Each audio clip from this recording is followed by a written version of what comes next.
So how to delete files from your file manager, and in this case we're going to use Command Pro File Manager.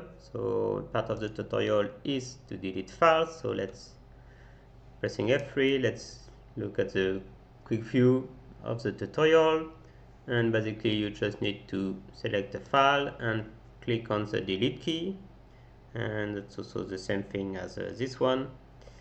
So here let's press on the delete key, and then it asks you, do you want to move it to the recycle bin? So yes, now the file is deleted. Let me check. Yeah, the file 1 is deleted, and basically it's in the recycle bin.